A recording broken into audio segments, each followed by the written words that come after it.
Okay, so we're going to be adding these fractions, and this time we'll use a slightly different technique to just multiplying, these denominators and coming up with a new denominator like that. So we'll try a different way, and that will work for most of these. So lowest common multiple is the way we're going to do it. So if we have a look at 8, for example, let's do some of that working here. And if we're going to have the 8 times table, so we go 8.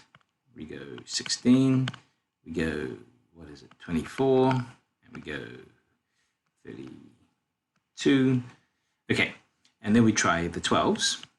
Okay, so we go 12, 24, 36. I may as well stop there because you can see one already. There's a multiple that is shared by both of them, and it's 24. So that becomes the new denominator. So let's try that and let's see how that plays out. So 24, so 3/8. We're going to rename 3/8 as 24ths. So how do we do that?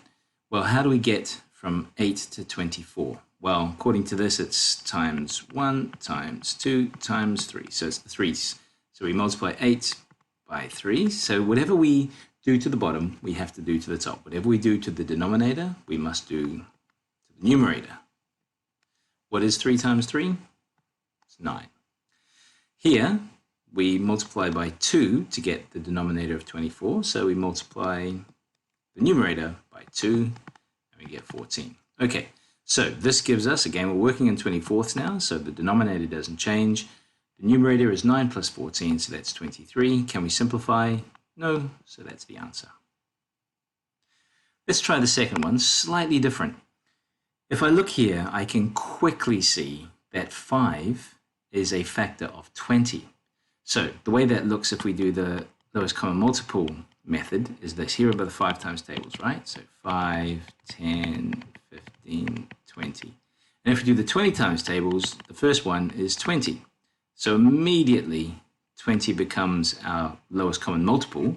And you can see that 9 over 20 is already that. So let's just rename the way we did before. So it's going to be 20ths. It's 20ths. Okay, so to get from 5 to 20, we multiply by 4, multiply the numerator by 4, and you get 12. This is already 20, so you multiply by 1, multiply by 1, and that's 9. Okay, the answer is going to be out of 20ths, and 12 plus 9 is 21. We rename, how many times does 20 go into 21? Goes once, 1 left over, and we're dealing with 20ths is the denominator. So for the last one, similar approach. You can see something here maybe with these denominators. So I want to do the long way. So lowest common multiple, start with our 8s as well. So that's going to be 8, 16, 24, and 32. And if I start with my 24s, it's going to be 24. So I may as well stop right there because I've already got one. It's 24. And again, you can see 24 is already the denominator of one of the fractions. So let's go through the bottom. It's 24 here plus 24ths here. I multiply by 3. Do the same to the numerator. So that's 15. To get to 24, it's by 1, by 1. Okay, so now I have 18 over, what's the denominator? Right, 24. I can simplify this.